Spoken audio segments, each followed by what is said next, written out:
Bonjour Christian Clot, vous êtes un explorateur, une trentaine d'expéditions. On peut dire que le monde, vous le connaissez parfaitement. One Planet, une planète, on n'en a qu'une. C'est un sommet organisé à Paris par Emmanuel Macron avec les observateurs du monde entier pour alerter une nouvelle fois sur le réchauffement climatique. Vous qui connaissez le monde, le réchauffement climatique, ça continue? Ça continue, c'est très important d'en prendre conscience, d'avoir une action politique forte, unie, mais ça ne suffira pas. Aujourd'hui, il faut absolument que l'on change la politique et la manière de consommer, de voir le monde. Et pour ça, effectivement, il va falloir que chacun s'y mette. On doit éduquer, mais pas seulement à éteindre un robinet, on doit éduquer à changer les politiques. C'est-à-dire pas seulement culpabiliser les consommateurs, vous disiez. Absolument, on n'arrête pas de... On dit les consommateurs, vous êtes en tort, alors qu'il y a à côté d'autres pollueurs bien plus importants. Non, il faut les éduquer, non pas encore une fois à les rendre responsables. Il faut qu'ils soient capables de voter, de dire on ne veut plus cette politique qui donne tout à l'économie et rien au climat. Il faut aujourd'hui que l'ensemble de la planète se bouge réellement, et pour ça, il faut du concret. Et c'est peut-être ce qui manque un peu dans ces sommets. Oui, le concret, c'est cette image incroyable, cet ours polaire qui a fait le tour du monde, National Geographic, on voit cet ours décharné qui va mourir, qui est le symbole finalement de cette nature qui meurt. C'est un symbole et il faut s'en servir, ça permet de communiquer, tout d'un coup tout le monde en parle, donc c'est très bien, mais il ne faut pas s'arrêter à ce symbole. Il faut bien réaliser que pour un symbole comme ça, il y a des tas et des tas de choses qui se passent en sous-main, des tas d'endroits qui se transforment et sur lesquels nous n'avons que très peu de prise parce que ça se transforme loin de nous et que nous ne sommes pas touchés émotionnellement. Je suis persuadé que c'est l'émotion qui fera changer notre manière de construire notre monde de demain. Et c'est vrai que pour ça, ce genre d'image, qui provoque une émotion parce qu'elle touche les gens, peut peut-être aider chacun à se positionner. Vous êtes le vice-président de la Société des explorateurs français qui fête ses 80 ans, publié un livre incroyable, s'appelle 100 ans d'exploration chez Glénat. C'est-à-dire que depuis toujours, l'homme a voulu connaître finalement la planète sur laquelle il est. Et il la voit se transformer, on le disait à l'instant. Depuis Charcot, c'est la première expédition qui est racontée dans ce livre, jusqu'à Thomas Pesquet dans l'espace. Ça veut dire que le monde change. Le monde change en permanence, il a toujours changé. À la limite, ça, c'est pas le problème. C'est la vitesse à laquelle il change aujourd'hui et la quantité de changements qui s'opèrent. Ce qui est important avec ces explorateurs et exploratrices qui sont à côté dans ce livre et dans plein d'autres d'ailleurs, parce qu'effectivement, le monde a toujours été exploré, c'est que grâce à eux, on a des données sur comment était notre monde à une époque donnée. Et qu'aujourd'hui, on peut les comparer et constater que, oui, évidemment, la glace fond, ça très bien, on le dit, mais au-delà de cette glace qui fond, ça veut dire que partout, des endroits se désertifient, partout, des endroits s'inondent, et que c'est cette modification globale sur laquelle l'humain n'est pas du tout préparé, sur laquelle il faut agir. Oui, vous avez, je le disais, fait une trentaine d'expéditions non motorisées. C'est-à-dire que là, vous allez au cœur de cette nature. Oui, je trouve ça important d'aller dans la nature et de la vivre, de la comprendre, de l'écouter. Et pour ça, c'est vrai qu'il faut souvent s'affranchir des moteurs parce qu'ils nous conduisent différemment, ils nous font du bruit. Alors c'est vrai qu'ils nous amènent plus loin, attention, hein. Je prends l'avion pour aller dans mes destinations, oui. C'est pas le problème du moteur, c'est le problème vraiment d'être en contact et en lien avec la nature, de couper le contact. C'est pour ça que je ne prends pas de téléphone Iridium, je ne prends pas de balise, parce qu'on a besoin de retrouver la nature et d'avoir un sens de ce qu'elle nous raconte. Oui, vous avez fait 4 traversées successives de 30 jours chacune en solitaire, dans les lieux les plus périlleux, finalement, de la planète, pour voir comment le cerveau s'adapte. Comment, finalement, on peut vivre dans cet environnement. Pas très bien, au début. Il faut justement trouver des solutions adaptatives, et elles passent principalement par une acceptation absolue des conditions face auxquelles on est confronté, et l'émerveillement, cette capacité qu'on a de revoir demain comme un possible et non pas comme une souffrance.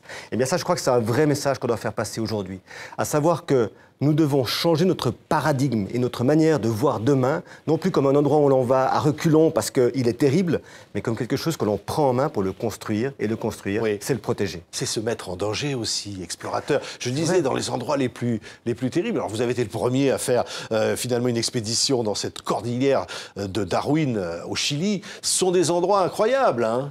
Oui, c'est extrêmement beau, c'est vrai que c'est dangereux, il faut être clair, hein. On va dans des endroits où on met notre physique en danger, mais c'est pas le problème. Le danger n'est pas le sujet. Le sujet, c'est qu'est-ce qu'on en retire. Et moi, ce que j'en retire, c'est une capacité de se servir de ces conditions extrêmes pour observer notre cerveau, pour comprendre ce qui lui arrive quand il est soumis à des conditions changeantes. Et ça, le changement, c'est justement ce qu'on vit. Donc, on doit mieux comprendre comment l'humain réagit à ces conditions. Oui. Et comment est-ce qu'on va s'adapter à ces changements climatiques. Est-ce qu'on va réussir à s'adapter?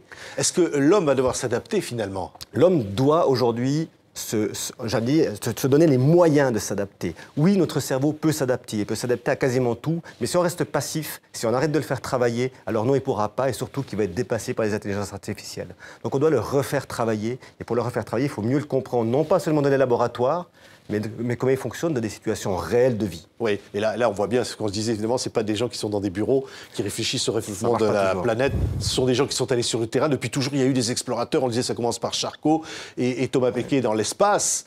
Et ça veut dire qu'entre les deux, il y a eu des gens qui ont pris tous les risques, finalement, pour montrer le monde.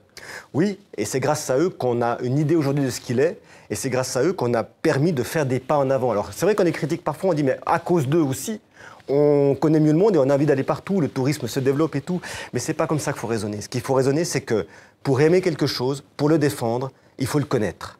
Et les explorateurs, les découvreurs sont là pour aider à faire connaître et donner un visage objectif. Et non pas ce visage des fois trop passionné qui nous pousse à avoir des idées assez fausses sur la planète. Oui, parmi tous ces explorateurs, évidemment, on peut citer Solar Impulse. Bien sûr. Hein, c'est incroyable, Bertrand Piccard, qui fait d'ailleurs la préface de ce livre. Encore un Suisse. Oui, il nous fait l'honneur de faire la préface. Je crois que c'est un très bel exemple. C'est peut-être un des plus beaux exemples actuels d'une personne qui s'est donné les moyens à tous les niveaux de sa vie, non seulement d'explorer, mais de montrer que les choses sont possibles. Parce que finalement, quand il commence Solar Impulse il y a 15 ans, personne n'y croit. Moi, je me rappelle avoir eu des téléphones de journalistes qui me disaient « Mais vous croyez vraiment que c'est possible? C'est pas possible, dites-le nous. » Et lui, il a mené son projet qui devait durer 2-3 ans, qui a duré 15 ans.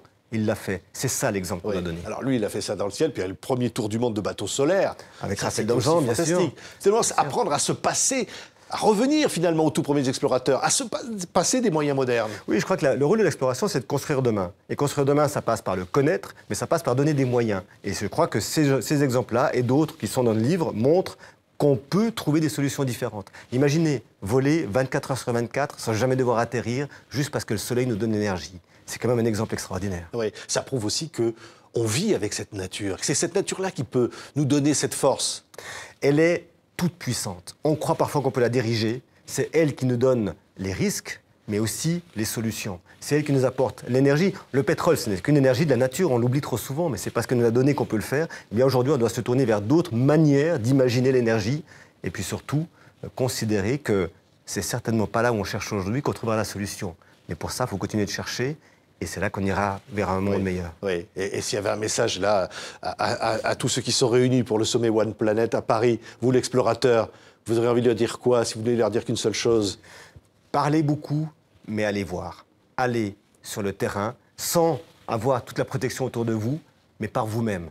Parce que c'est là que vous découvrirez ce que veut dire la planète et c'est là que vous trouverez les manières de la protéger.